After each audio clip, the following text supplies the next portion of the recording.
ஜெய் வராகி, ஜெய் ஜெய் வராகி. என் செல்ல குழந்தையே, என்ன நடக்கப் போகிறது என்பதை யாராலும் கணிக்கவும் முடியாது. இதுதான் நடக்க வேண்டுமென நடக்கப் போவதை யாராலும் உருவாக்கவும் முடியாது. ஆனால் நடப்பவை அனைத்தும் இனிமையானது என ஏற்றுக்கொள்ளலாம் அல்லவா? கொஞ்சம் பொறுத்திரு. உனக்கு என்ன நடக்க வேண்டுமோ, உனக்கு என்ன கிடைக்க வேண்டுமோ எல்லாவற்றையும் சரியாக செய்து முடித்து சகல செல்வங்களையும் உன் வீட்டு வாசலோருக்கு கொண்டு வந்து கொடுப்பதற்காக தான் நான் வந்துவிட்டேன்.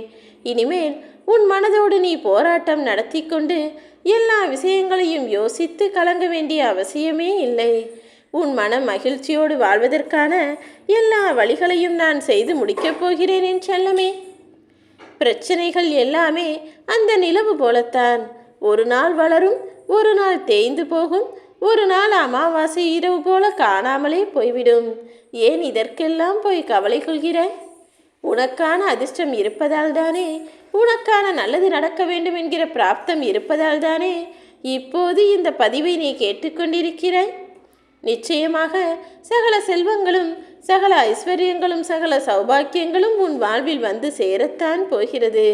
இந்த உலகில் நீ யாருக்குமாகவும் எதற்காகவும் அப்படியே உண்மையாக இருக்க வேண்டும் என்கிற அவசியமோ அல்லது விட்டு கொடுத்துதான் வாழ்ந்தாக வேண்டுங்கிற என்கிற கட்டாயமோ இல்லை.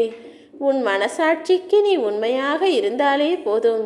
எல்லா விஷயங்களையும் சரி செய்து உன் வாழ்வில் சந்தோஷமும் நிம்மதியும் நிலவும்படி நான் செய்து முடிப்பேன் என் செல்லமே. யாரோ ஒருவர் இன்னொருவரை பற்றி சொல்கிறார் என அவர் சொல்வதை முழுவதுமாக நம்பி இவர் இப்படித்தான் என ஒருபோதும் முடிவு செய்யாதே.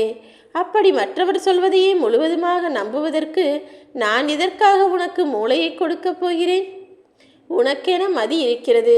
யார் எதை சொன்னாலும் அப்படியே நம்பிவிடாமல் இது சரியா, முறையா, உண்மைதானா என ஒரு முறைக்கு இருமுறை சிந்தனை செய்து முடிவெடுக்கப்பார். யார் எதை சொன்னாலும் அப்படியே ஏற்றுக்கொள்ள வேண்டிய அவசியம் உனக்கு இல்லை என் செல்லமே. உன் வாழ்க்கையில் பல விஷயங்கள் நடக்காமலே போயிருக்கிறது. உன் ஆசைகள் எல்லாம் நிராசைகளாகவும் மாறி இருக்கிறது. ஆனால் இதற்கெல்லாம் என்ன காரணம் தெரியுமா? பல விஷயங்கள் பேராசைகளாகவே இருந்திருக்கிறதே தவிர மற்றவர்களுக்கு நல்லது செய்ய வேண்டும் என்ற நல்ல எண்ணம் அந்த அளவிற்கு உனக்குள் இல்லை என்பதுதானே உண்மை. அடுத்தவரின் மன எண்ணத்தை சற்றும் புரிந்து கொள்ளாமல் தனது சுய லாபத்திற்காகவே மற்றவர்களை அவதூறு பேசுபவர்கள் பல பேர் இந்த உலகத்தில் இருக்கிறார்கள். அப்படி உன்னிடமும் ஒரு சிலர் பழகிக்கொண்டும் பேசிக்கொண்டும் மற்றவர்களை பற்றி புறம் சொல்லிக்கொண்டும் இருக்கிறார்கள் தானே. அவர்களை சரியாக புரிந்து கொண்டு புறக்கணிக்க கற்றுக்கொள். நீ எப்போதும் நீயாகவே இரு. நீ நல்ல பிள்ளை. உனக்குள் நல்ல எண்ணங்கள் இருக்கிறது. நல்லவர்களுக்கு உதவக்கூடிய நல்ல சிந்தனையும் இருக்கிறது. அதனால்தான் நீ என்ன நினைக்கிறாயோ அதையே பேசு. மற்றவர்கள் யார் என்ன சொன்னாலும் அதற்கு பெரிதாக முக்கியத்துவம் கொடுக்க வேண்டாம் என சொல்கிறேன். உன்னை புரிந்து கொள்பவர்கள் ஒருபோதும் உன்னை தவறாய் நினைக்க மாட்டார்கள். தவறாக நினைப்பவர்கள் உனக்கு தேவையே இல்லை என ஒதுங்கிவிடு. நிச்சயம் நான் உனக்கு நல்லது செய்வேன். ஜெய் வராகி.